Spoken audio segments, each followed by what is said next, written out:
diálogo interreligioso são muito importantes. Ao conhecer melhor as outras religiões, acabamos percebendo que, além das diferenças, nós temos semelhanças, na maioria das crenças. Podemos citar como exemplo a fé em um Deus único, o incentivo à prática do bem, que são pregados por diversas religiões. Um contato amistoso entre os praticantes das várias correntes religiosas pode evitar e até solucionar conflitos, minimizando vários problemas comuns na sociedade atual.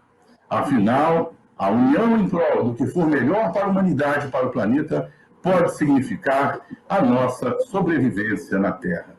Quero cumprimentar nosso querido Padre Márcio André, nosso querido Haroldo Dutra Dias, representante da doutrina espírita, nosso irmão Samuel de Pádua, representante dos nossos irmãos evangélicos, e Patrícia Sampaio, que vai nos dar a honra, nesta noite, de ler para nós um pouquinho da biografia desses amigos queridos que atenderam ao chamado do Cristo nessa noite. Patrícia, por favor, você pode falar um pouquinho sobre quem é o Padre Márcio André?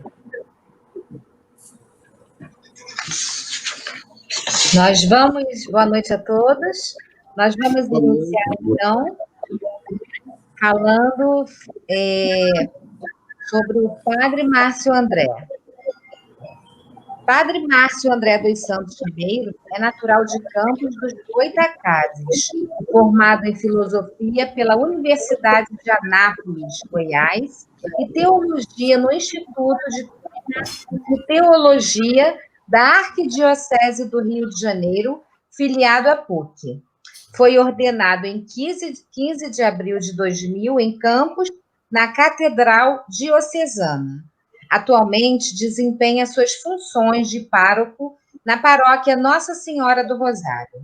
Professor no Seminário Sapiense, professor do curso de Teologia para Leigos Mater Ecclesiae, padre responsável pelos bens culturais da Diocese de Campos, responsável pela pastoral missionária, responsável pela pastoral da cidadania, nomeado coordenador da pastoral do negro recentemente. Eu vou passar aí cozinhar, deixa.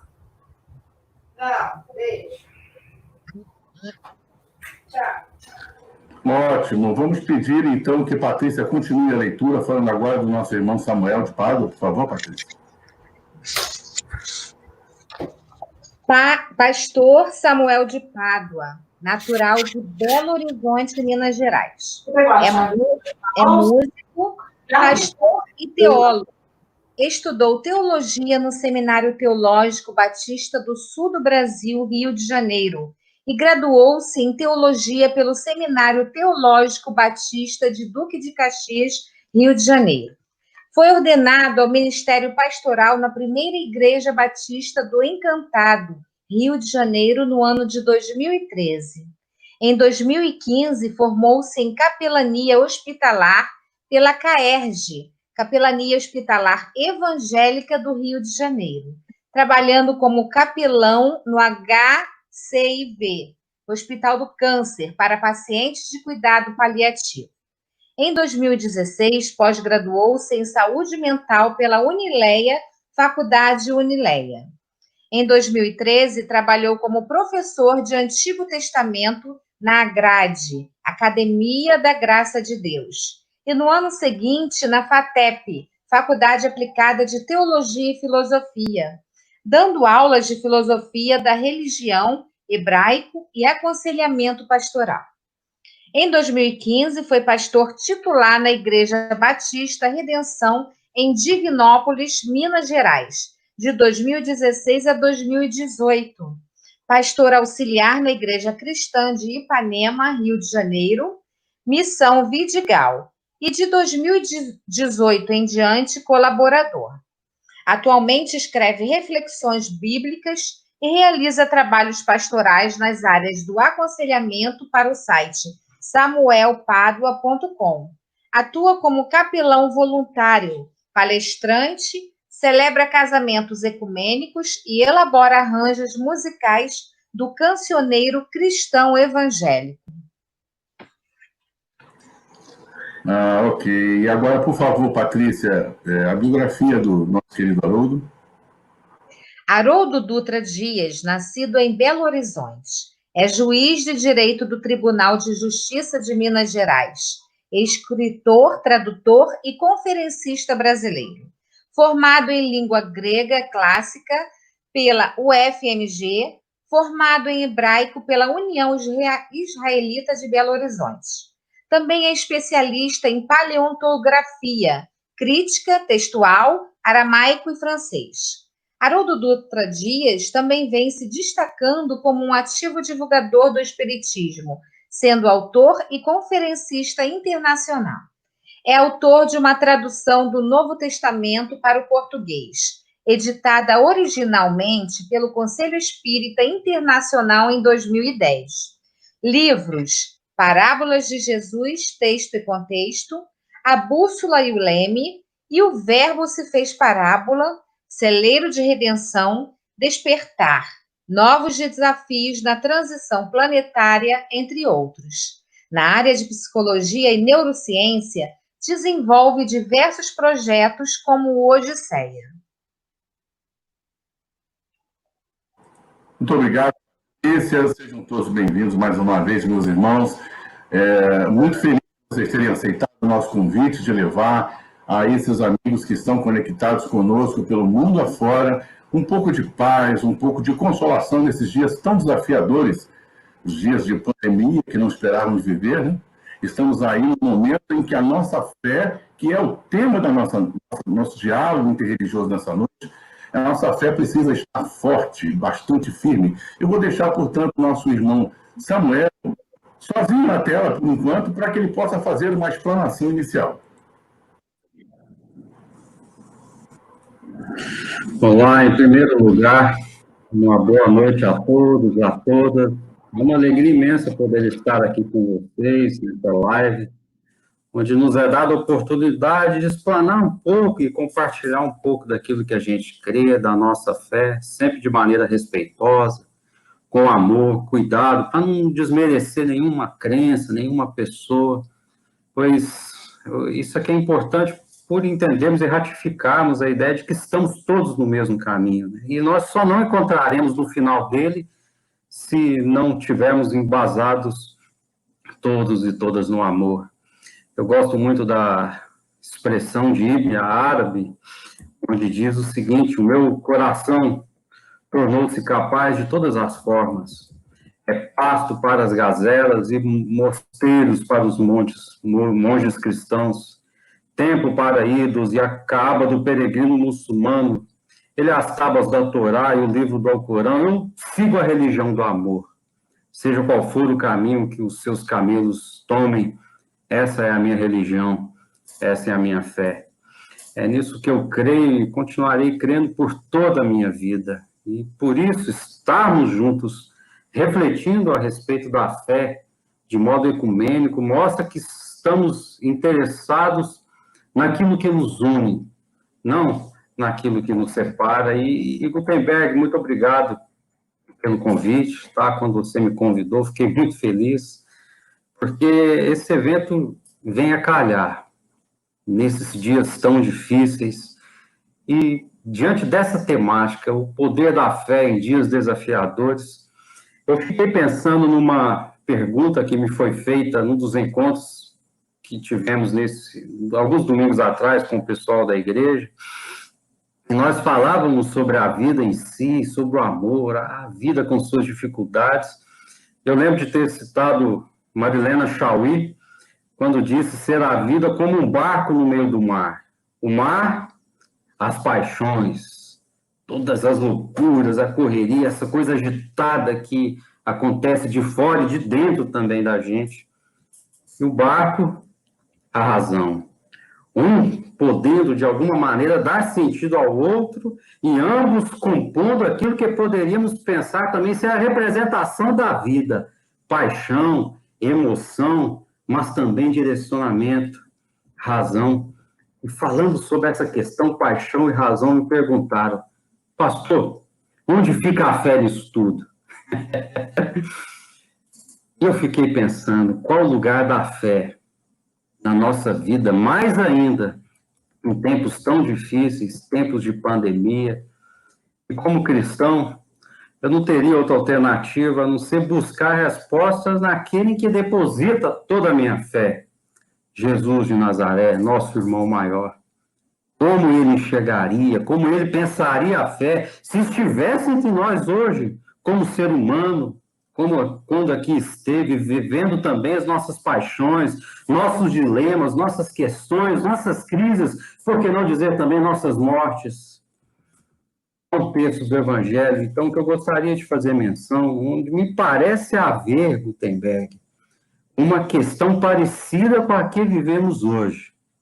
Não me refiro a uma pandemia, mas uma catástrofe sem explicação. Como é que se explica isso tudo que a gente está vivendo?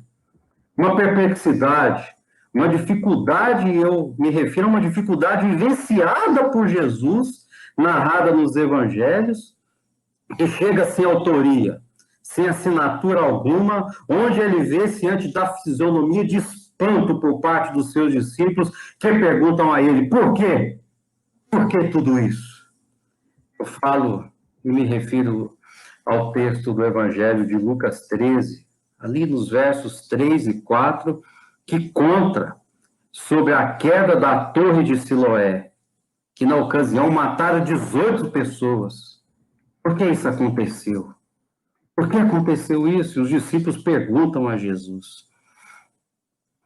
A nossa pergunta hoje, diante dessa pandemia, dessa loucura que a gente está vivendo, um vazio no mundo todo.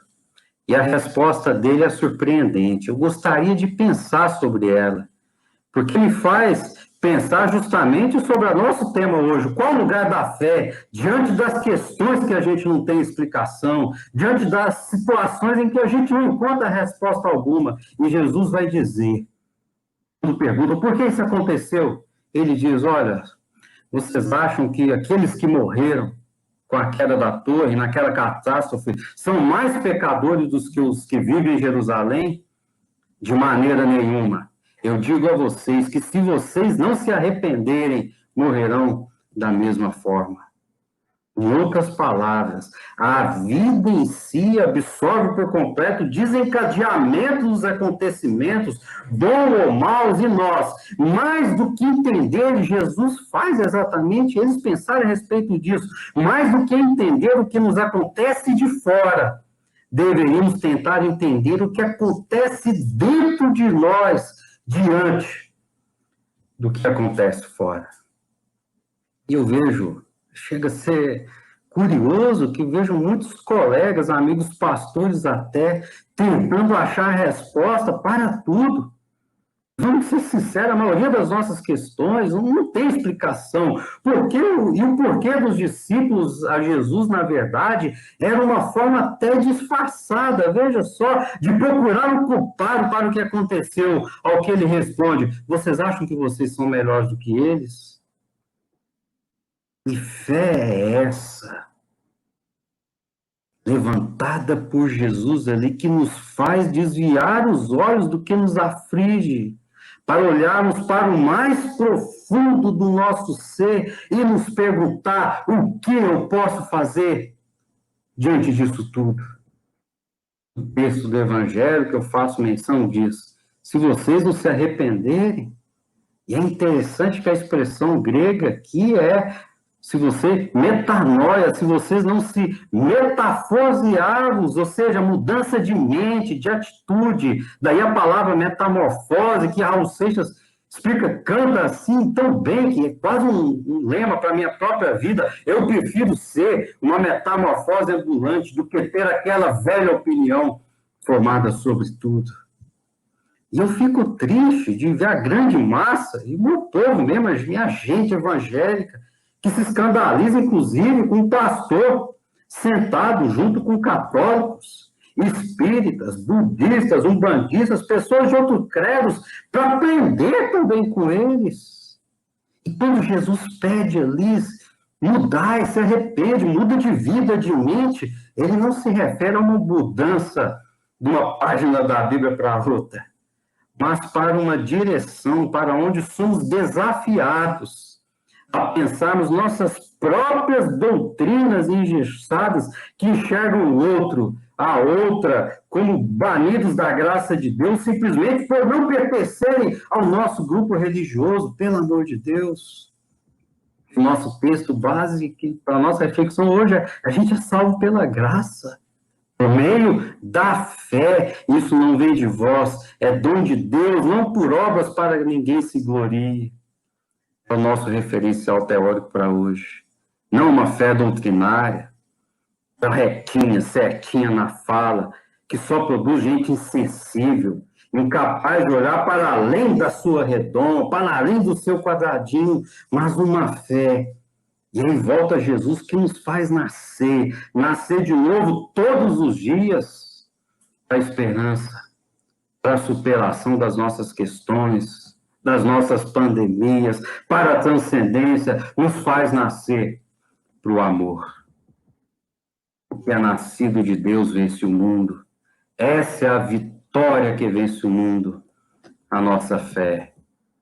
Eu quero tratar da fé aqui não como doutrina, como algo que se diz, mas não, a maioria das vezes não se vive, mas uma fé ousada, capaz de chamar qualquer pessoa nessa terra de irmão, de irmã, que faz do homem e da mulher carente o gasofilaço da minha oferta, que acredita na superação de tudo pelo amor entre todos os seres humanos, que acredita e trabalha para um mundo melhor, através do diálogo, veja só, do respeito para com o diferente de mim, uma fé irmã que não caminha sozinha, mas sempre de mãos dadas com amor.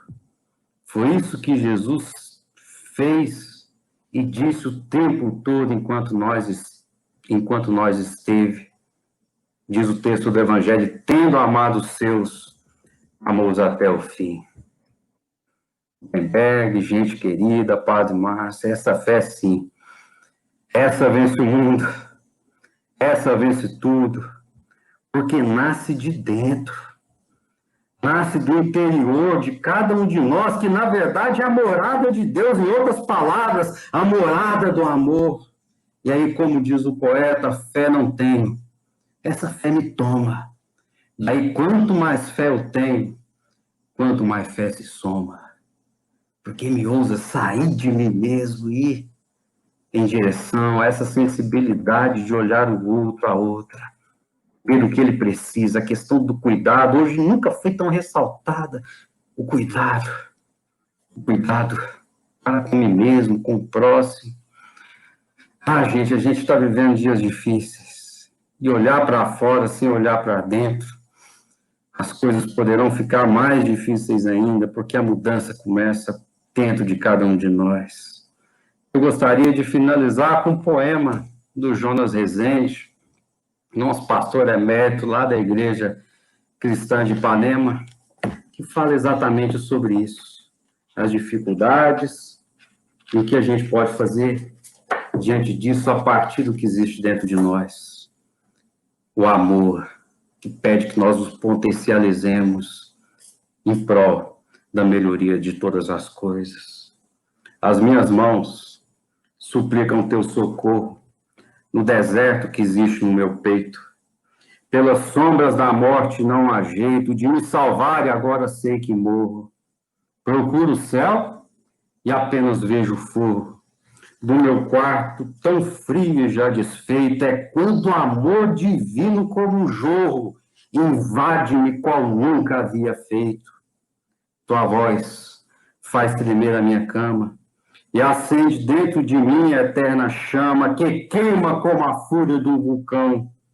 Sei então, mais alegre que assustado, que todo entendimento é limitado e o jardim que escolhestes é o coração. É o coração.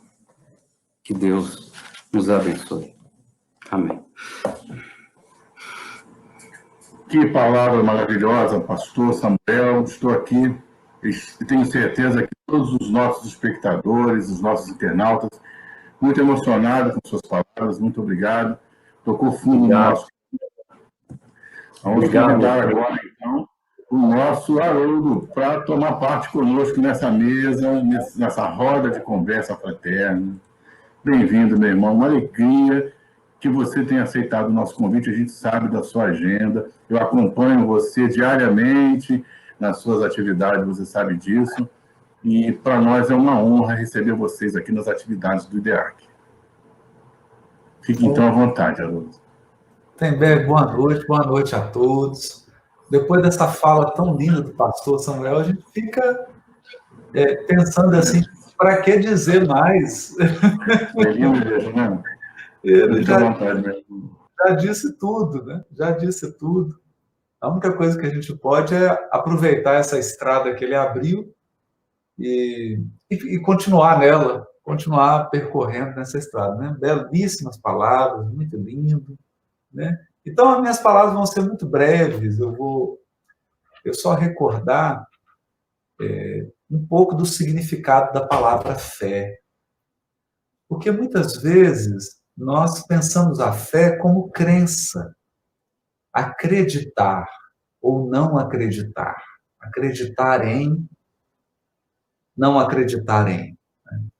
E quando nós examinamos as Escrituras, tanto a Bíblia hebraica quanto o Novo Testamento, e na Bíblia hebraica nós vamos encontrar para a palavra fé o vocábulo hebraico emuná. E na Bíblia, no Novo Testamento, está em grego, nós vamos encontrar a palavra pistes. E quando traduzido para o latim, já no século IV, a gente encontra a palavra fides. E todas essas três palavras, elas poderiam ser melhor traduzidas por uma palavra em português que é confiança. Porque a fé é muito mais do que acreditar. Se a fé fosse simplesmente acreditar, seria fácil de conquistar a fé e seria fácil de manter a fé. Há até um trecho que é engraçado, está na Epístola de Tiago, em que ele diz assim, vocês acreditam, têm fé em Deus, né? Os demônios também têm, tremem. Então, é uma expressão forte, né? Acreditar que Deus existe, acreditar que há um autor de todas as coisas, não é uma operação tão difícil. Mas confiar é. E eu vou contar uma história aqui para que a gente possa entender um pouco a dimensão da palavra confiar. Então, certa feita, numa viagem de avião, depois de iniciada a viagem e do avião ter atingido a sua altitude de cruzeiro, depois de um tempo da viagem, essa aeronave começou a passar por uma turbulência, por uma região do percurso aéreo que tinha formações de nuvens e muita turbulência, e esse avião tremia e tremia e tremia. Então, o comandante, o piloto, deu o aviso, dizendo, nós estamos atravessando uma área de turbulência, apertem os cintos, e aqueles avisos da máscara e tudo. E logo nas primeiras filas, estava sentada uma criança de 8 anos de idade e uma senhora de 70 anos de idade. E essa senhora começou a ficar com muito medo, ela começou a ficar muito apavorada. Não estava muito acostumada com as viagens aéreas, né? E aquela turbulência, e o avião caía, e aquela sensação, aquele frio que dá na barriga. E ela olhava para a criancinha de 8 anos de idade, e a criança estava desenhando, colorindo, com um caderninho, o lápis de cor, e colorindo a figura. E aí a turbulência ficando cada vez mais grave, e a turbulência ficando cada vez maior, e a criança tranquila, né? E aí a senhora, já com muito medo, não aguentou, e perguntou para ela, minha filha, você não tem medo disso que está acontecendo? Ela falou, não, nenhum. E ela falou, mas por que você não tem medo? E aí a criança, na maior ingenuidade, respondeu assim, é porque o piloto do avião é meu pai. A criança era filha do piloto, né? Então, se a gente faz essa transposição para a nossa vida, a gente é obrigado a reconhecer que o piloto é Deus. Nós estamos numa grande jornada, uma grande travessia, numa grande peregrinação, que é a existência humana, uma peregrinação simbolizada por todas as peregrinações bíblicas, mas o comandante, o piloto, quem dirige essa aeronave é Deus. E a fé entra nesse contexto como confiar na direção, confiar no comando, confiar na sabedoria e no amor desse piloto da criação, se nós podemos respeitosamente chamar a Deus assim, né? É aqui apenas uma metáfora, uma parábola, de que o universo está nas mãos do Criador.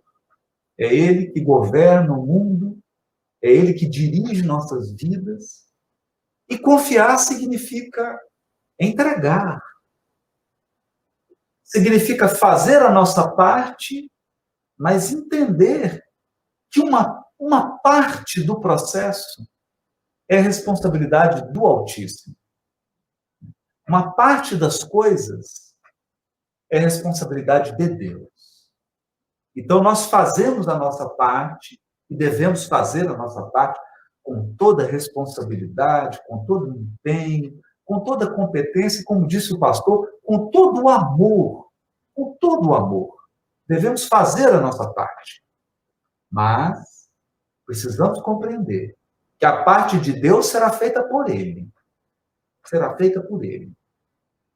E como a inteligência dele é suprema, nem sempre nós seremos capazes de compreender como Deus está fazendo a parte dele. Os caminhos que ele escolheu, os meios que ele escolheu para cumprir com a parte que lhe compete. Nem sempre o entendimento humano é capaz de penetrar na sabedoria divina. Isso é importante. Então, a palavra fé, nesse sentido de confiar, ela tem, então, dois desdobramentos. Dois desdobramentos. A fé, a confiança, a fé nesse sentido de confiar, ela implica, no primeiro degrau, a fidelidade. Fidelidade. Se eu não for capaz de, nessa interação com Deus, de nessa relação com Deus, e é bonito, porque na Bíblia hebraica e no Novo Testamento, a união divina, a união da criatura com o Criador é simbolizada por um casamento. É muito interessante isso. Nos profetas da Bíblia hebraica, e mesmo no Novo Testamento, lembrando que Jesus inaugura o seu ministério público com as bodas de Caná. E um casamento por quê? Porque representa uma relação profunda, a relação da criatura com o Criador. É uma relação simbolizada por esse casamento. E nessa relação há de haver fidelidade.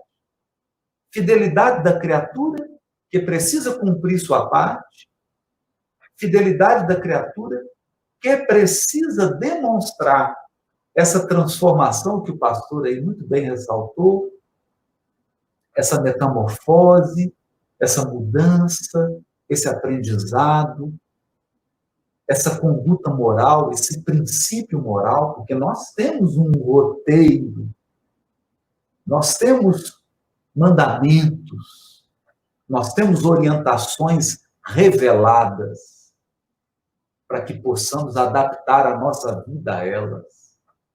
Né? Então, nós temos um padrão de conduta, e a fidelidade implica seguir esse padrão de conduta, expressar na nossa vida aquilo que Deus espera de nós, cumprir o nosso dever, realizar no mundo a nossa parcela de contribuição para que o mundo seja renovado por Deus. E é bonito, porque em Atos dos Apóstolos está dito, Deus ajuda os homens pelos homens. Então, o Criador conta conosco para renovar, para regenerar o mundo.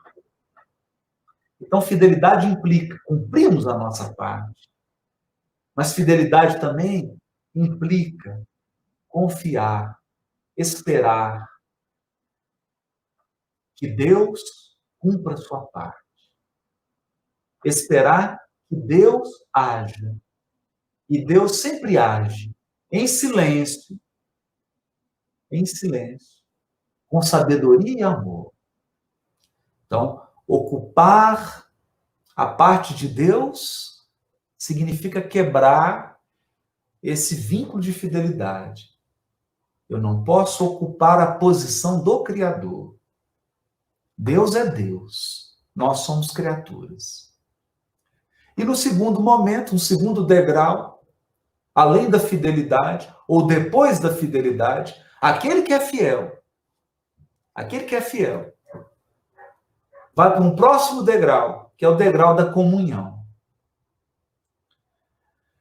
E o exemplo, o modelo, o tipo da comunhão é nosso Senhor Jesus Cristo.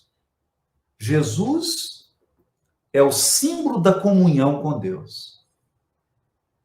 Ele, na sua absoluta fidelidade, abriu as portas da comunhão. Abriu para nós a possibilidade da comunhão com Deus. Porque ele é o tipo, ele é o modelo, ele é o guia. É ele, é nele que nós alcançamos a possibilidade da comunhão divina. Mas a comunhão, ela não é um prêmio barato. A comunhão reclama confiança, portanto fé, e reclama fidelidade. Fé e fidelidade. E a comunhão pode ser resumida, e aqui eu termino minha breve fala, naquela passagem. Quando Jesus diz assim, Senhor, se possível, afasta de mim esse cálice, mas que não seja feita a minha vontade, mas a tua. É natural que a gente peça a Deus para acabar com a quarentena, para acabar com a pandemia. É natural que a gente peça a Deus para que o sofrimento cesse. É saudável isso. É saudável desejar que a dor seja afastada. É saudável pedir a Deus que nos liberte, que nos proteja, que nos livre do risco, né?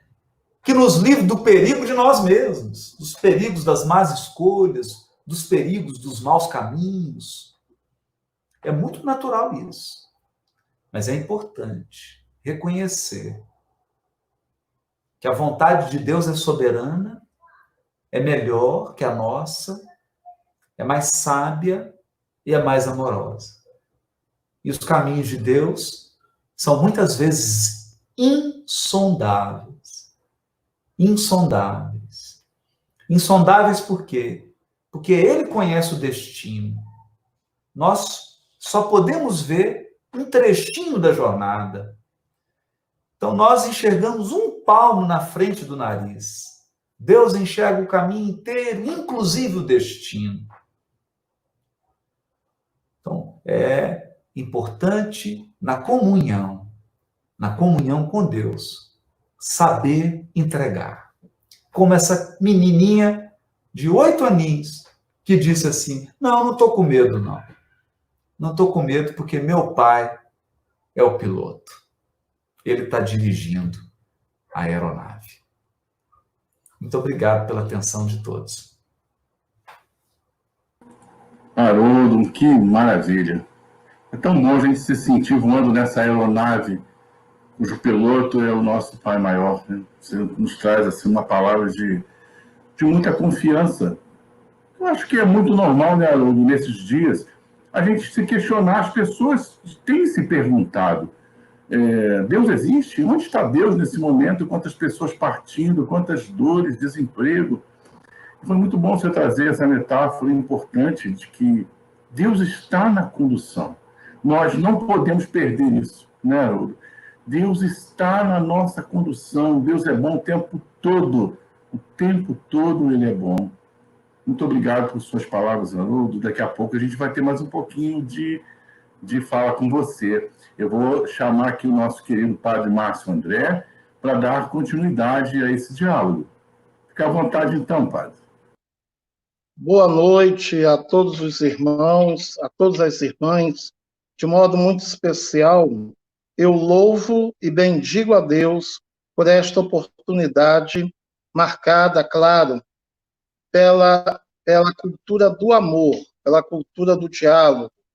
É muito importante dizer, neste momento da nossa história, que a fé é algo fundamental nesse contexto tão conturbado no qual nos encontramos. Eu até faço uma brincadeira, quando eu jogava bola, bater o último pênalti é a maior responsabilidade. E depois da fala do pastor, depois da fala do Haroldo, falas assim belíssimas, falas onde eu percebi um profundo amor a Deus, que só é capaz de vivenciar a fé quem é capaz de vivenciar a lógica do amor, a cultura do amor. Eu peço licença para citar o nosso querido Papa Emérito, o Papa Bento XVI, que é um homem de uma fé extraordinária. E o Papa Bento XVI, ele nos diz assim: a fé oferece precisamente isso, um entregar-se confiante ao Senhor nosso Deus, o qual nos confere uma certeza, o qual nos confere a possibilidade de uma experiência, de um encontro com aquele que é o Senhor Deus da vida. A fé não é um simples sentimento, a fé não pode ser reduzida a um mero ato de racionalidade, a fé é muito mais do que isso. Eu digo a você, meu irmão, você, minha irmã, nesse momento de diálogo ecumênico, que a experiência da fé é algo maravilhoso dentro do contexto da Igreja Católica no Brasil. Quando vemos a fé da nossa gente devotada a Nossa Senhora Aparecida, quando vemos a fé dos nossos irmãos nordestinos, lá no Santo Padim, Padre Cícero, Romão Batista, ou a fé no Círio de Nazaré, Nossa Senhora de Nazaré, Belém, milhões de pessoas. O que essas pessoas trazem consigo? Trazem, a bem da verdade, uma certeza de que são amadas por Deus.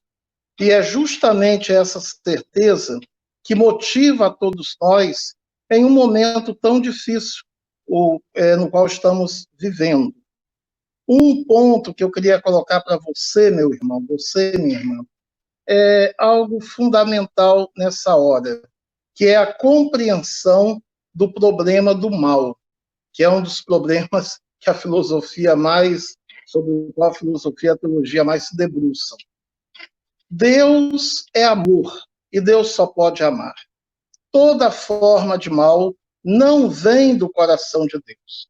Toda forma de mal é consequência da ação da pessoa humana. O coronavírus veio da vontade de Deus? Não. A Covid-19 não é fruto de forma alguma da vontade de Deus. Porém, esse Deus maravilhoso, a quem eu e você servimos, está ao nosso lado. Esse Deus maravilhoso, neste momento tão difícil, se torna presente através de situações onde percebemos claramente o carinho de Deus, o amor de Deus, essa presença de Deus consoladora. Quando o nosso irmão Haroldo falava da criança, né? O meu pai é o piloto, eu lembrava de uma outra história, do meu tempo de infância. A gente subia no muro, a gente criança, miudinha, né? Agora não, que eu estou gordo, mas a gente subia no muro e o pai falava assim, pula, e a gente pulava. A gente pulava com toda a confiança. Por quê? Porque o pai não deixaria a gente se esborrachar no chão. E é esta confiança que nós devemos cada vez mais trabalhar.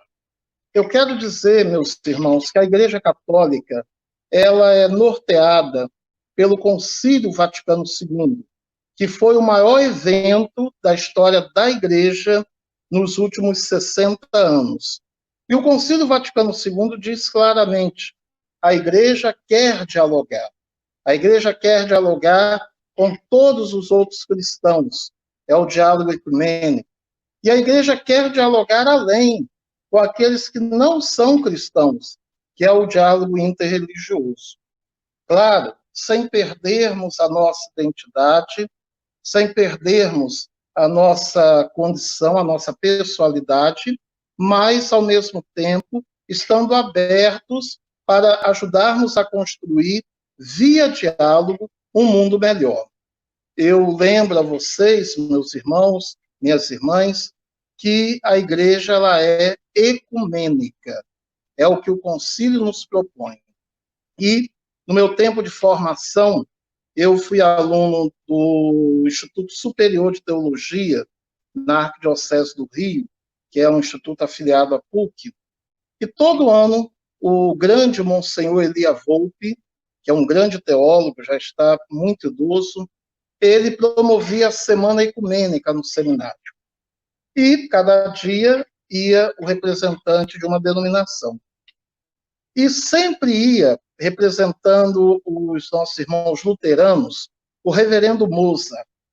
E o reverendo Moza, todo ano, dizia uma frase que eu trago no coração, que eu aplico no meu ministério sacerdotal até hoje. Os muros que nos separam não tocam os céus.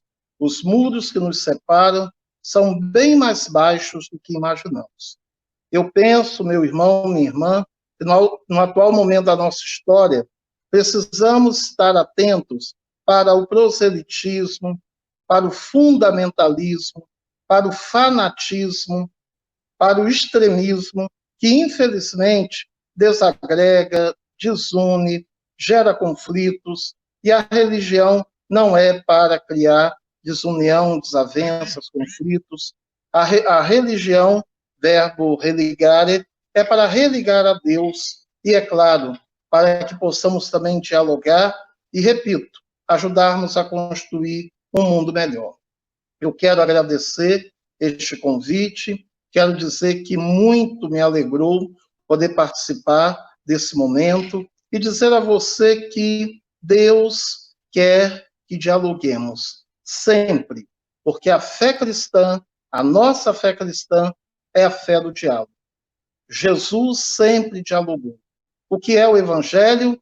Um grande diálogo entre aquele que é a salvação e nós, que aqui estamos e que um dia estaremos diante dele na eternidade, contemplando a ele face a face. Muito obrigado.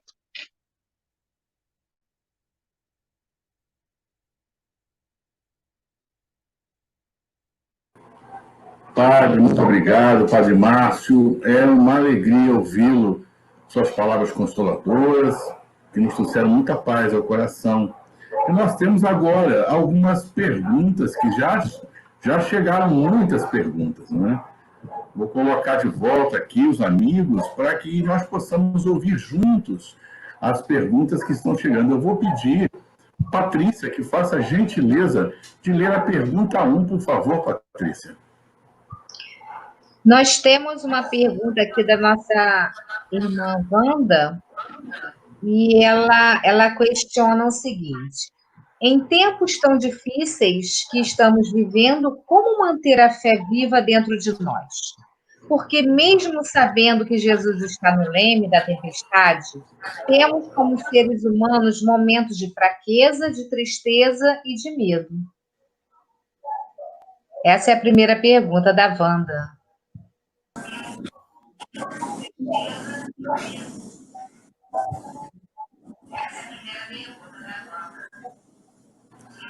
Então, gostaria que todos pronunciassem sobre a primeira pergunta. Todos entenderam bem a pergunta? Gutenberg, minha internet caiu aqui. Você pode repetir para mim, por favor, que eu não ouvi. Claro, Samuel. Patrícia, por favor. Em tempos tão difíceis que estamos vivendo, como manter a fé viva dentro de nós? Porque mesmo sabendo que Jesus está no leme da tempestade, temos como seres humanos momentos de fraqueza, de tristeza e de medo.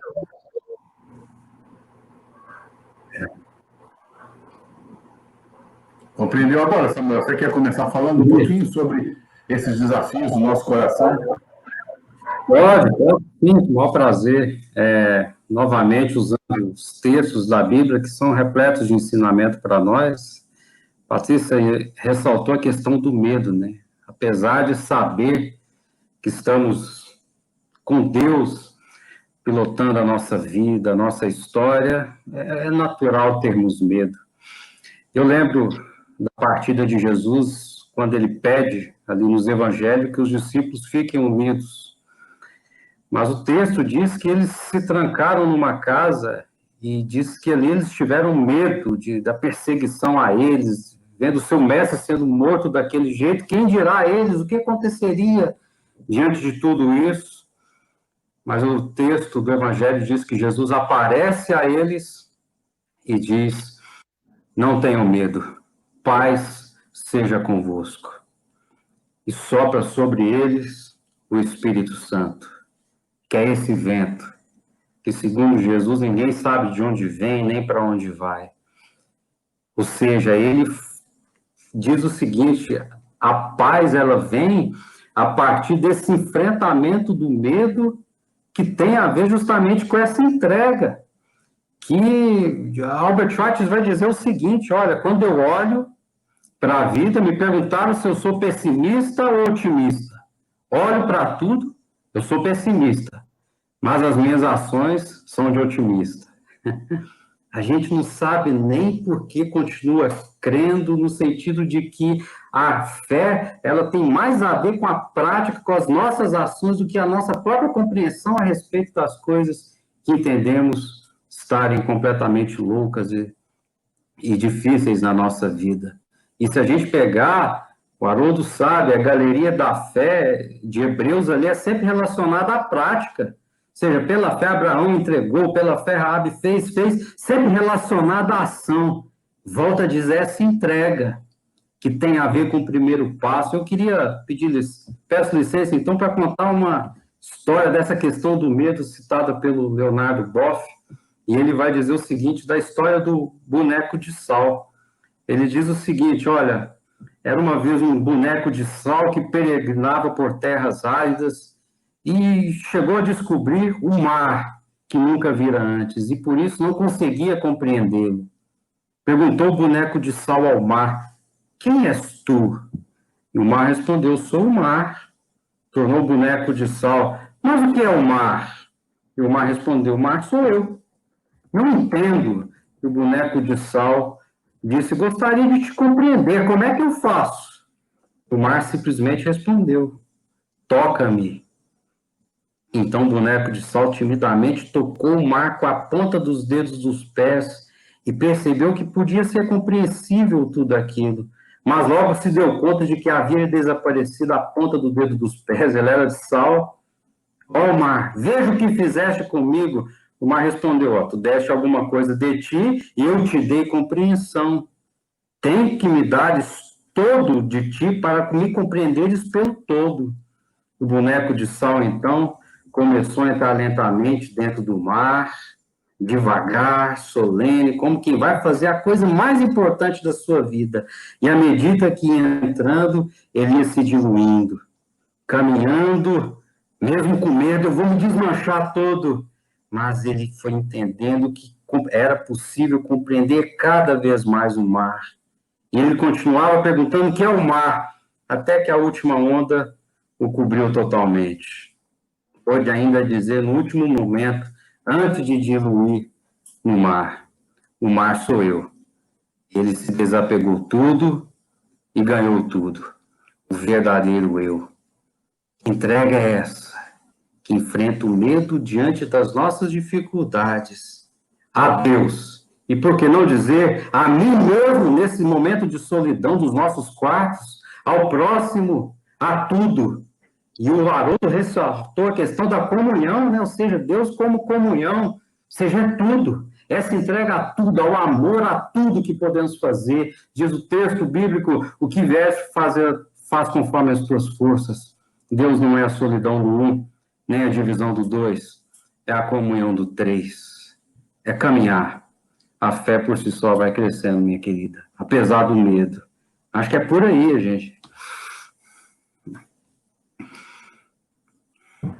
Algum acréscimo, Haroldo? Não, só queria dizer que é interessante porque tem certos instrumentos que eles só são utilizados quando aparece a ocasião de utilizar. Então, você vai usar o guarda-chuva se estiver chovendo, ou se for tampar o sol, né? Então, a fé é para o momento do medo. A fé é o recurso para o momento da dificuldade, para o momento do medo, para o momento da insegurança, para o momento da incerteza. Por quê? É da condição humana a fragilidade. Né? Nós nascemos frágeis e a nossa despedida desse mundo é na fragilidade. É na total impotência. Nós nascemos na total impotência e nos despedimos dessa vida na total impotência. Esse é o estatuto da criatura. Acontece que o mundo construiu uma torre de Babel. O mundo acreditou num mito, numa mentira, do ser humano autossuficiente. Do ser humano que pode, por si só, sem Deus. Então, esse é o problema. E isso agravou o medo, isso agravou a nossa angústia. Então, é importante. A nossa Constituição, o nosso estatuto é de criatura. É de criatura que nasce e morre. É de criatura que se corta, de criatura que se fere, de criatura que machuca, de criatura que perde, de criatura que ganha, de criatura que é abandonada, que experimenta a solidão, que experimenta a dor, que experimenta a saudade. Esse é o estatuto da criatura. O estatuto da plenitude é de Deus.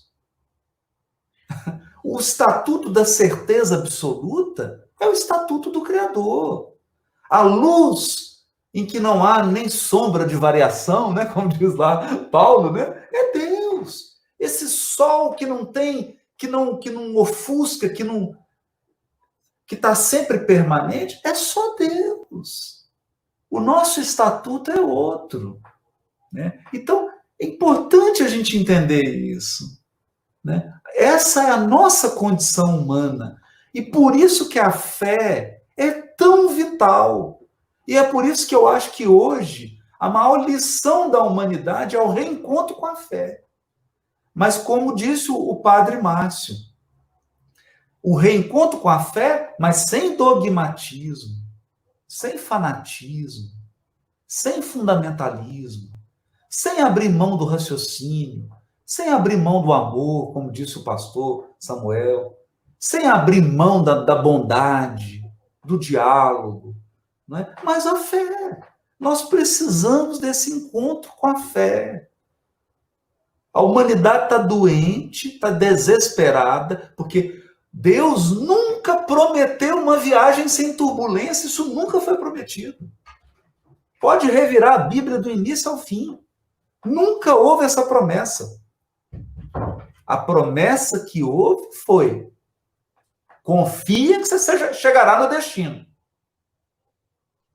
Não houve promessa assim, a viagem será em céu de brigadeiro, sem nenhuma turbulência. Isso não foi prometido. Isso não foi prometido.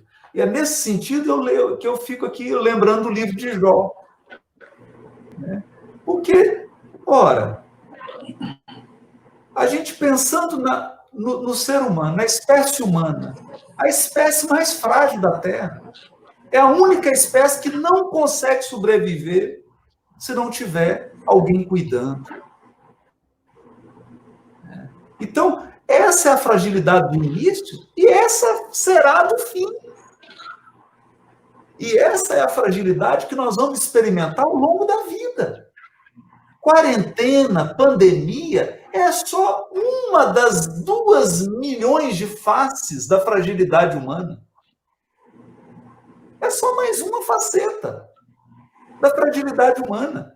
Nós experimentamos a fragilidade humana desde o útero e vamos experimentá-la no momento da morte.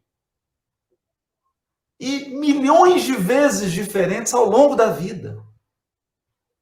Então, a fé verdadeira é essa confiança que aprendeu a encarar a fragilidade da condição humana. Desculpa estender, viu, Temer? Mas só... Nada, que isso foi... E já entusiasmei com o que o padre vai falar, então eu já... Foi providencial tudo que você disse, meu irmão, maravilhoso. As palavras estão compondo um grande poema de luz para a humanidade, aí, os complementos. Né? Tem uma pergunta aqui para o padre Márcio, que está na sequência do que está sendo falado. Confiar em Deus nos dias de céu azul é mais fácil? Confiar na providência divina nas horas de tempestade é mais difícil? Como trabalhar em nós essa dicotomia existencial que nos caracteriza? A pergunta da nossa companheira Luciana Custódio, lá de Campos dos Goytacazes. Luciana, agradeço a pergunta. O que acontece? Nós cristãos, temos como ponto fundamental da nossa espiritualidade o aceitar a vontade de Deus, o acolher a vontade de Deus. Santo não é aquele que canta, reza, que está lá louvando todo dia, não. O âmago da santidade é amar a Deus sobre todas as coisas e aceitar a sua vontade, acolher a sua vontade. Eu quero dar um exemplo, meus irmãos. Eu fui, certa vez, ao sepultamento, ao velório, sepultamento, de uma criança que viveu apenas 5 dias. Foi aquele bebê aguardado, o quarto foi todo preparado, tudo preparado, enxoval. Aquele casal aguardava aquela criança de maneira entusiasmadíssima. E no parto houve um problema e aquela criança viveu apenas 5 dias. Eu cheguei ao velório e a avó da criança me perguntou: padre, onde está Deus, padre? Onde está Deus que nos tirou o nosso netinho?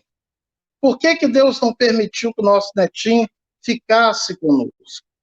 E eu respondi àquela mulher algo que eu aprendi de um grande sacerdote aqui de Campos, o nosso saudoso padre Antônio Ribeiro do Rosário. Eu disse a ela o seguinte: minha irmã, a nossa maior missão nesse mundo aqui é amar e sermos amados. Essa criança, ela cumpriu a sua missão. Sabe por quê?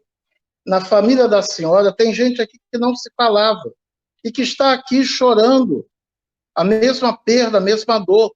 Tem gente aqui que mal se visitava. Estão todos aqui.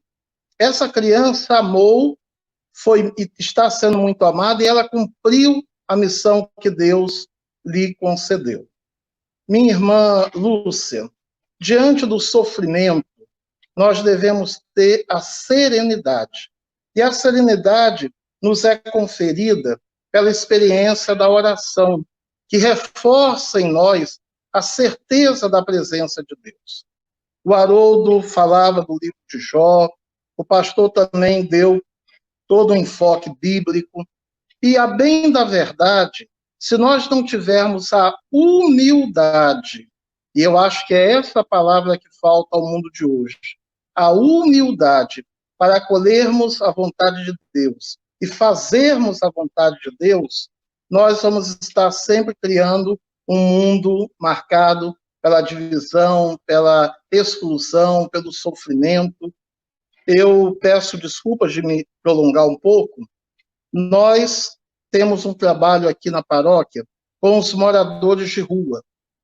E quanta sabedoria a gente encontra em alguns moradores de rua. São pessoas que não têm um teto, são pessoas que têm apenas a roupa do corpo, são pessoas que não têm o mínimo necessário, mas que trazem consigo, muitas vezes, uma sabedoria que nós não conseguiremos obter nem no último grau da caminhada acadêmica. Então, eu penso, Lúcia, que nós precisamos fazermos a experiência do encontro, porque só com a experiência do encontro com Deus é que vamos ter a compreensão e a capacidade de aceitarmos a vontade desse Deus maravilhoso. É algo que somente quem faz a experiência possui. Maravilha, Padre Márcio, excelente. Eu vou convidar a Patrícia para ler a próxima questão, por favor. Essa pergunta aqui vai para o nosso irmão Haroldo. Mas os cuidados deste mundo, os enganos das riquezas e as ambições de outras coisas, entrando, sufocam a palavra, que fica infrutífera. Jesus, Marcos, capítulo 4, versículo 19. E a pergunta é a seguinte: como tratar esta planta divina para que ela floresça e frutifique em nós? Essa pergunta é do nosso irmão João Medina, lá de Campos dos Goitacazes. O Haroldo.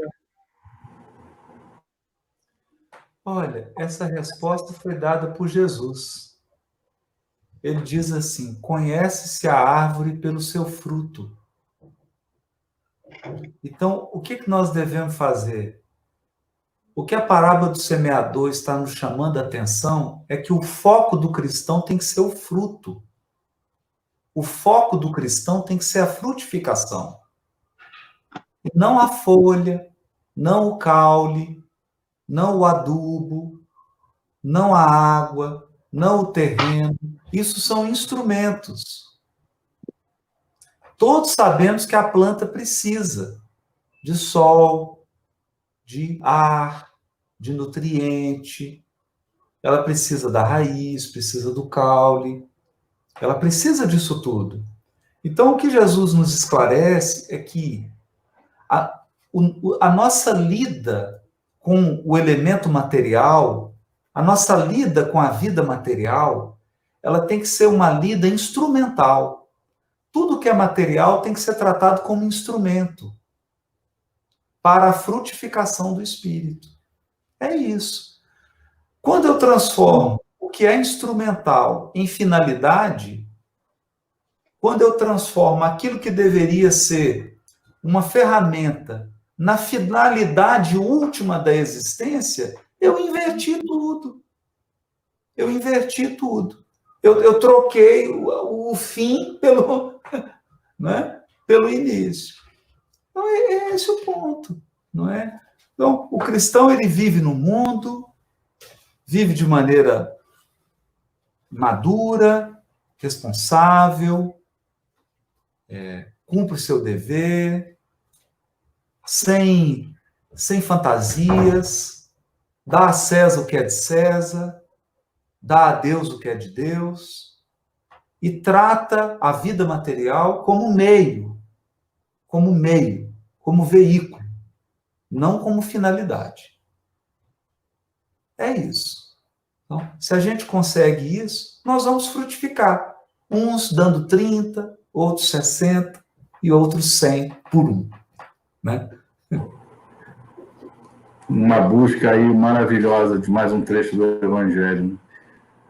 Nós estamos muito felizes, meus amigos. Antes de fazer a próxima pergunta, que é para o pastor Samuel, eu quero dar notícias aos companheiros e nós estamos com quase 3.000 pessoas nos acompanhando nas diversas mídias. Nós temos a PEAC transmitindo, a Rádio Espírita Esperança, que soma quase 1.500 ouvintes nesse momento, pessoas do mundo inteiro, do Canadá, do Japão, dos Estados Unidos, Austrália. A Rede Amigo Espírita é uma parceira maravilhosa que nós temos. Rádio Portal da Luz, Rádio Doutrina, Rádio Amigo Espiritual e webespírita.org. Os nossos agradecimentos do fundo do coração por essa gente boa que trabalha nos bastidores, levando luz, levando paz aos corações. São muitos amigos queridos trabalhando nos bastidores para que nós estejamos aqui falando do Evangelho e trabalhando, dando o nosso cadinho, né? Então, vou pedir que a Patrícia retorne para ler para o pastor Samuel a próxima pergunta. Por favor, Patrícia. Essa pergunta é da nossa irmã Wanda, também de Campos. Vocês acreditam que teremos uma humanidade melhor após passarmos por essa pandemia?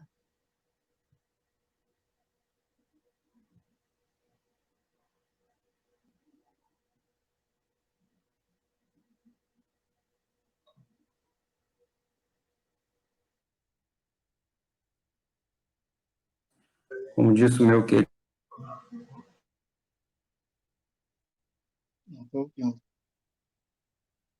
a gente entende que nós não somos super-homens nem super-mulheres, nós temos as nossas dificuldades, temos os nossos medos, temos a nossa fragilidade, e essa pandemia veio para mostrar quão frágeis somos, que ninguém é tão bem de saúde para, diante de um vírus, não se cair de modo, vamos dizer assim, mortal e morrer. E, nesse sentido, a gente acaba olhando para dentro de nós mesmos e vendo, não somos tudo aquilo que achávamos que éramos. Isso nos dá humildade. E a palavra humildade vem de humus, que é, ou seja, da umidade, que é terra fértil. E aí a gente quer essa capacidade de aprender, e esse diálogo é uma prova de que nós estamos fazendo esse movimento em direção ao outro para aprender com ele, aprendendo com o Haroldo, com o Márcio, apesar de confissões de fé diferentes uns dos outros, a gente dialoga, a gente aprende, e nesse sentido a gente vai caminhando. Eu acredito que isso tem sido o melhor do que nós podemos tirar de tudo isso. E a palavra do Evangelho, onde abundou o pecado, superabundou a graça. Nesse sentido, as dificuldades existem, mas nunca duvidem. Deus sempre se fará maior do que elas. E a cruz de Jesus é exatamente essa perspectiva, de que o justo morre injustamente, mas a cruz é o símbolo da superação, da transcendência. Daí, esse movimento de transpor, de ir para um outro lado, uma outra compreensão, uma outra maturidade que Jesus nos ensina, e é isso que nós, por ele, aprendemos que deve ser a vida, essa entrega, voltando a dizer a questão da entrega, né? Que vence o próprio medo, diz o apóstolo João. O verdadeiro amor lança fora todo medo. Abrir a mente para a compreensão maior de tudo isso e aprender, sobretudo através do diálogo, que a gente aprende tanto aí. Eu estou adorando estar aqui com vocês. É isso, eu acredito sim, tá? Excelente, meu irmão. Eu tenho uma pergunta pesada aqui, eu vou aproveitar para deixar para a roda toda comentar, né? A pandemia pode ser considerada um castigo de Deus por estarmos destruindo a sua criação, o nosso planeta? É um castigo de Deus?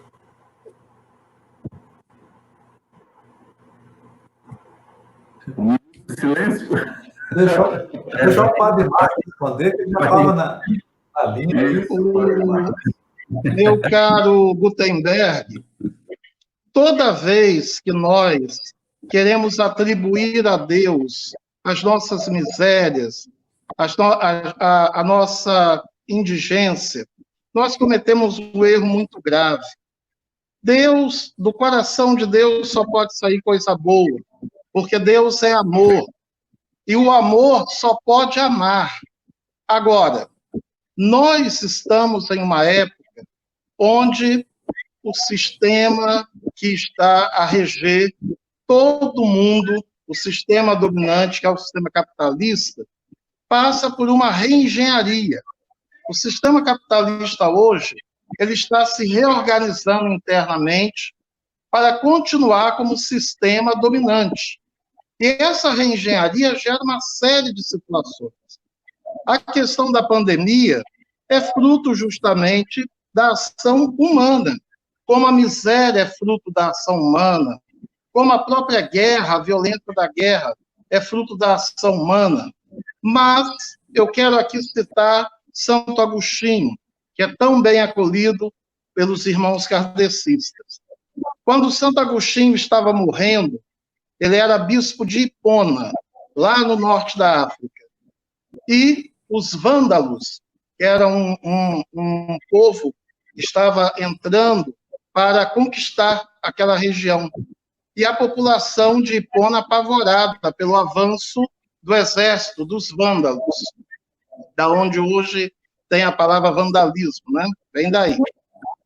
E aí Santo Agostinho disse aos seus súditos: não tenham medo, não é um velho mundo que morre, mas é um novo mundo que nasce.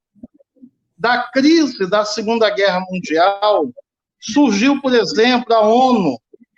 Da crise da Segunda Guerra Mundial, surgiu a União Europeia, que infelizmente agora está se esvaindo. Quantas guerras a União Europeia evitou em solo europeu? Então, após a tempestade vem a bonança. Agora, o mundo precisa aprender com a pandemia do coronavírus, porque deve ser para nós objeto de uma reflexão: que sociedade queremos? Que ordem mundial queremos? O que está por trás de tudo isso? O que está por trás de tudo isso? Então, eu penso que não podemos aceitar a posição extremista, e aí me perdoem a crítica, de muita gente por aí que está com um discurso de ódio, verdadeiro ódio, pregando um Deus que não existe, desfigurando a face do Cristo, apresentando um Deus odioso. Deus é amor, Deus não é ódio. E tem, né, padre, né, pastor Samuel? Tem uma passagem bonita, que é Jesus finalizando o Sermão do Monte, ele nos chama atenção para as leis divinas. Ele disse assim: a quem compararei aquele que escuta as minhas palavras e não as aplica? Aquele que construiu sobre a areia. E vieram os ventos e as tempestades e derrubaram aquela casa. A quem compararei aquele que escuta as minhas palavras e as aplica? Aquele que edificou sobre a rocha. Então, o que significa isso? Tempestade e vento é processo da natureza. São os desafios da vida. A casa cair é fruto do alicerce. Então, é importante isso que o padre está destacando. Deus estabeleceu leis. A maior delas é o amor. Mas nós construímos um sistema econômico, um sistema jurídico, nós construímos uma geopolítica, nós construímos uma série de coisas, de instituições, de práticas contrárias à lei divina. Isso significa construir sobre a areia. Deus não precisa derrubar nada, não. Deus não é o lobo mau que está soprando na casa dos porquinhos. Não. Pelo contrário. O Criador, na sua bondade, na sua misericórdia, o que ele está segurando aí para o tombo não ser maior, com a sua misericórdia. Agora, cabe a nós nos perguntarmos em que bases nós, humanidade, estamos construindo. Que base? Com base no racismo? Com base no egoísmo? Na exclusão social? No ódio? Na guerra? Na miséria? É esse o alicerce que a humanidade está construindo? Então ela não pode chorar quando a casa cair. Não pode. Porque Jesus não vai construir por nós. Ele nos deu a planta, ele nos deu as instruções. Cabe a cada ser humano edificar sobre a rocha das suas palavras. Então, e essa é uma reflexão profunda. Porque todo esse problema aí de vírus, a gente sabe. A gente sabe. O que nós estamos escondendo? Uma potência econômica que se levantou na mão de obra escrava. E uma humanidade inteira que transferiu toda a sua produção, todas as suas fábricas, para uma nação de escravos. Injusta, desigual. Então, nós estamos produzindo desigualdade em cima de desigualdade. Quando nós temos instruções das leis morais que nos regem. Para quê? Para edificar sobre a rocha. Para edificar sobre a rocha. Então, aí, quem que é esse que edifica sobre a rocha? É o homem prudente. O homem no sentido de ser humano, né? É o ser humano prudente. Então, o que está faltando à humanidade? Prudência. Prudência. Prudência. Porque as leis da natureza não vão se curvar ao orgulho e à vaidade dos homens. As leis da natureza não vão se curvar aos nossos caprichos. Tem uma frase de Emmanuel que é linda. O Guia do Chico, ele dizia assim: a providência divina não pode descer para errar conosco. As leis divinas são perfeitas. A pergunta é, até quando o nosso sistema de vida será construído ferindo as leis de Deus? Não é castigo. Não é castigo, é consequência. Se eu bato a cabeça na parede, vai machucar. É consequência. Não é castigo. Deus não tem nada a ver com isso. É capaz de, depois da gente bater a cabeça na parede, ele ainda mandar um filho para poder curar as feridas. Para poder nos socorrer. Como mandou um samaritano para socorrer o homem caído. Um samaritano que se moveu de íntima compaixão. Ou, na tradução melhor, foi movido, que a voz lá é passiva, foi movido, é o passivo divino, foi movido por Deus. Foi Deus que tocou o coração daquele samaritano para ajudar o pobre, caído. Então, é isso. Que maravilha. Meu irmão Samuel, deseja falar alguma coisa sobre esse tema? Samuel, de novo, eu estou com o seu... Me perdoe, querido. Por favor. Seguia dizendo que a teoria do caos, ela diz que se uma borboleta bate uma asa aqui, uma rocha se movimenta do outro lado do mundo.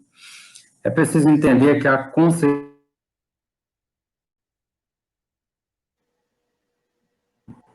Acho que a internet do Samuel deu uma congeladinha de novo, né?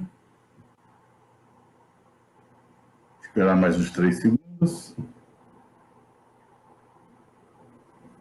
Bom, enquanto o Samuel se refaz ali na internet, o Samuel volta, eu vou pedir a Patrícia para fazer a próxima pergunta, por favor, Patrícia. Temos mais uma pergunta bem significativa. Isso. Com a pandemia, descobrimos a igreja doméstica, onde nossos lares se transformaram em templos, pois estamos vendo as religiões trabalhando nas plataformas digitais de forma incansável. Acreditam que é um meio de levar o evangelho que veio para ficar através das lives, das palestras online? Por favor, Padre Márcio.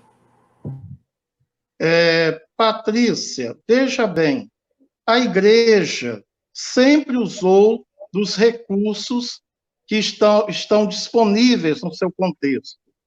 No início do cristianismo, São Paulo viajou nas estradas do Império Romano. O cristianismo avançou graças à estrutura jurídica do Império Romano, que facilitou a propagação da fé e do evangelho. Pedro e Paulo vão para Roma, que de Roma seria muito mais fácil o anúncio, o querigma, para o evangelho chegar às muitas regiões. Então, a igreja sempre usou dos meios disponíveis. Hoje, na era da comunicação, da tecnologia, das redes sociais, a igreja tem de fazer uso, ela é obrigada a fazer uso desses meios, até porque, felizmente ou infelizmente, em muitos casos, a vida vai ficando virtual. Eu tenho aqui na paróquia pais que estão zangados com as escolas, porque neste período a escola colocou a professora lá atrás numa live e o aluno tem que ficar sentado na frente do computador. E os pais estão vendo o que os professores passam. Só que o futuro da educação, em grande parte, vai ser este.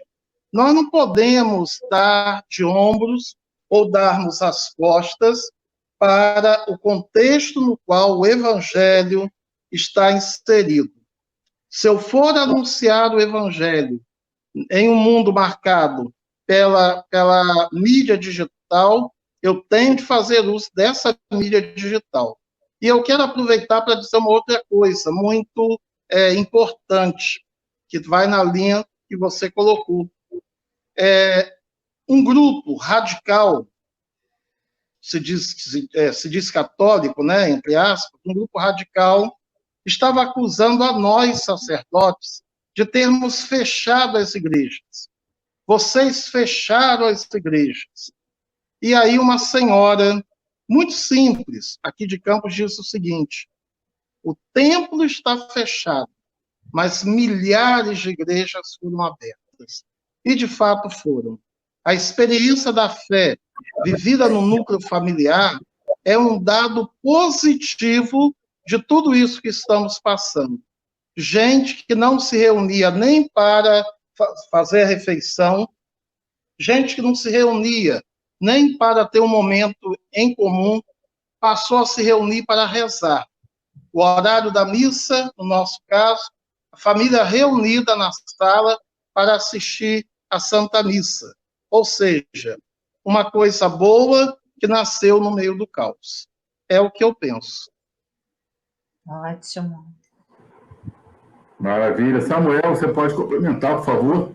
Você fugiu de novo?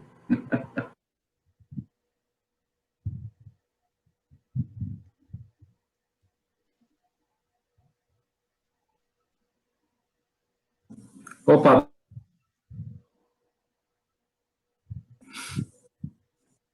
Oi, tá me ouvindo? Agora sim. Opa, tá me ouvindo bem agora? Estou vendo. Desculpa, falando sobre a questão do castigo de Deus, eu estava querendo pegar um gancho da fala do Haroldo sobre as consequências das nossas ações. Eu citava a teoria do caos, que dizia que uma borboleta bate uma asa aqui, uma rocha se move do outro lado do mundo. E, nesse sentido, a gente precisa pensar nas nossas consequências. Edgar Morin vai dizer sobre aquilo que a vida traz como evolução progressiva. Nós tomamos as nossas ações e elas vão se desencadeando até nós perdermos o controle sobre elas.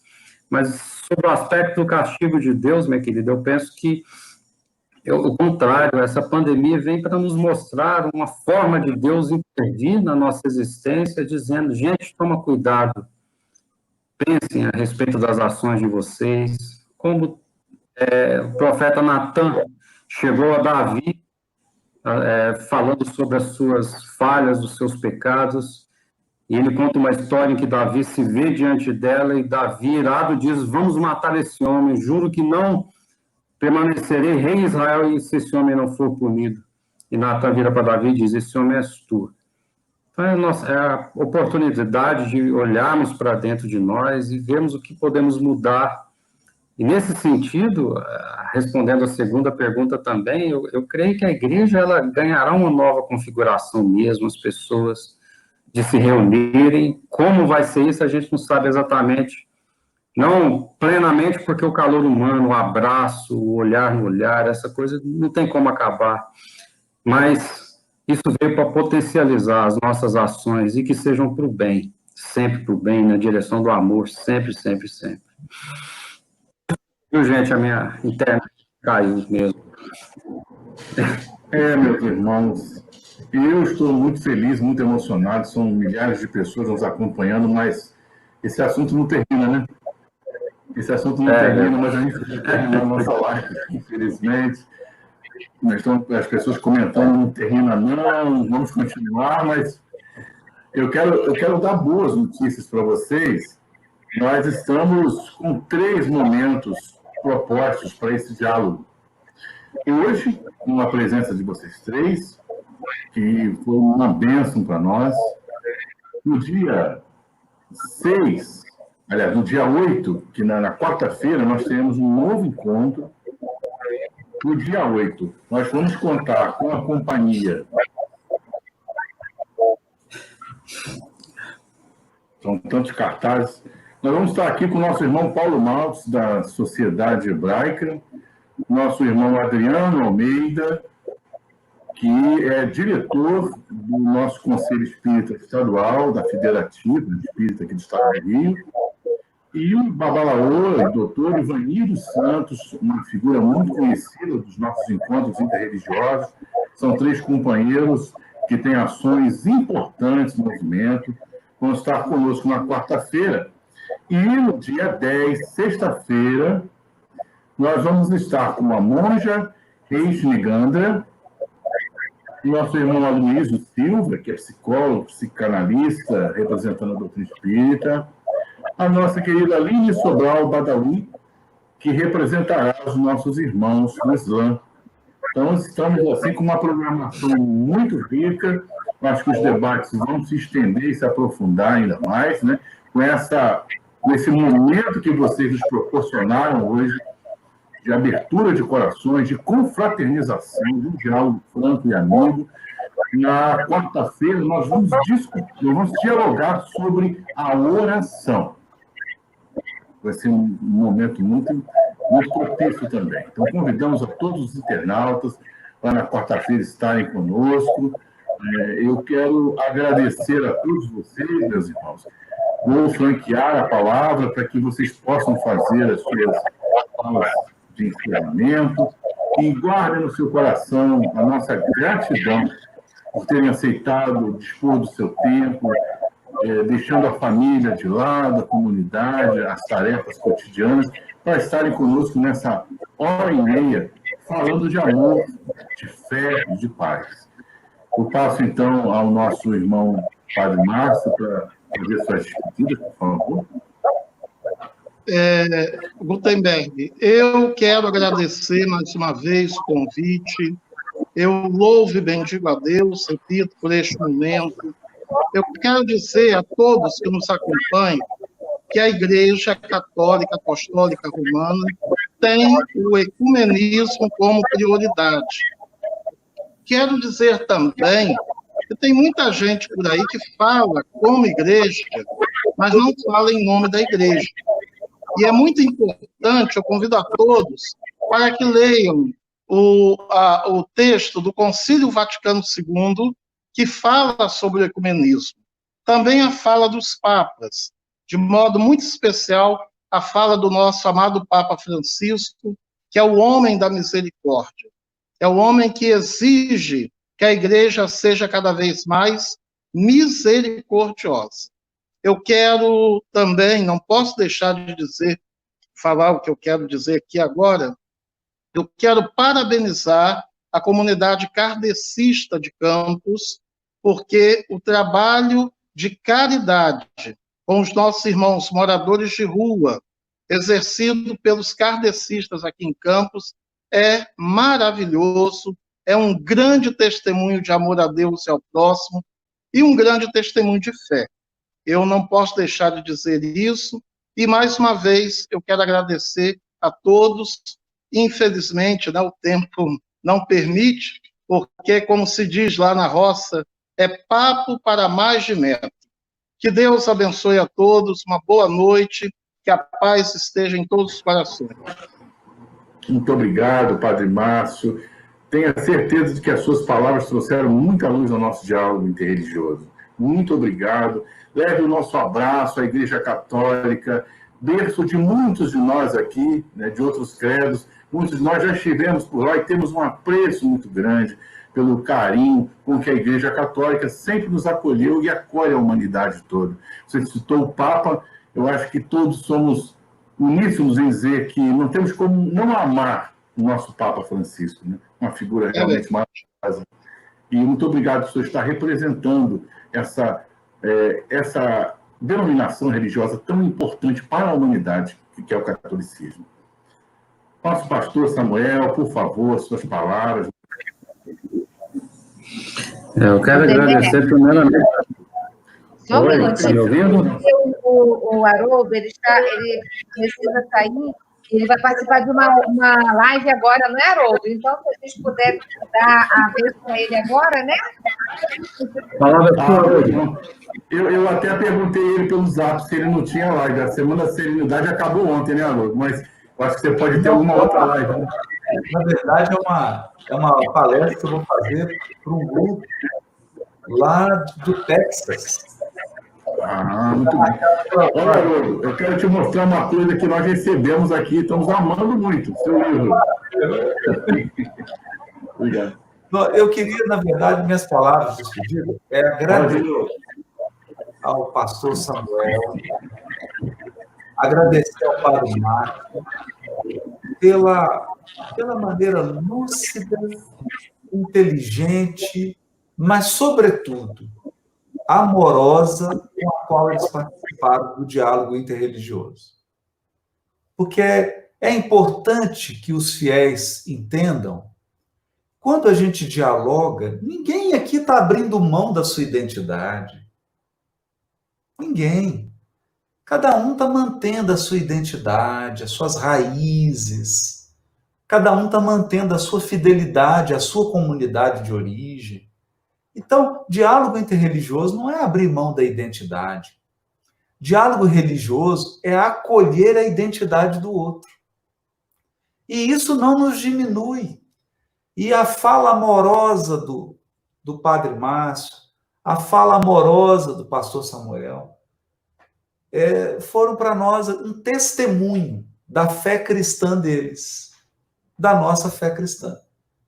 Porque eles demonstraram em atos, em gestos, no comportamento, a vida de Jesus, que sempre foi vida de acolhimento, de recepção. Jesus sempre recebeu. Ele mesmo dizia, né, que veio para salvar, que veio para curar, que veio para conduzir. Né? Então, é muito importante isso. Me senti aqui num banquete de amor, de amizade, de respeito, onde eles disseram o que pensam, disseram de uma forma amorosa, de uma forma doce, como tem que ser a verdade. Né? O Gandhi dizia assim, a verdade é dura, resistente como o diamante, mas delicada como a flor do pessegueiro. Eu acho que é isso. Então, muito obrigado, padre, muito obrigado, pastor. Me senti muito honrado dessa hora e meia que eu passei aqui. Muito honrado mesmo. Muito feliz.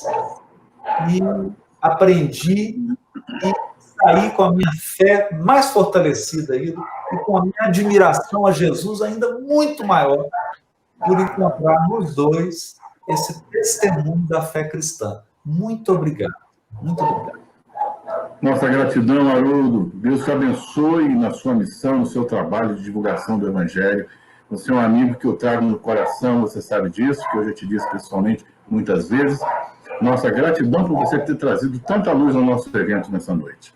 Que Deus te abençoe. Um beijo grande na sua esposa querida.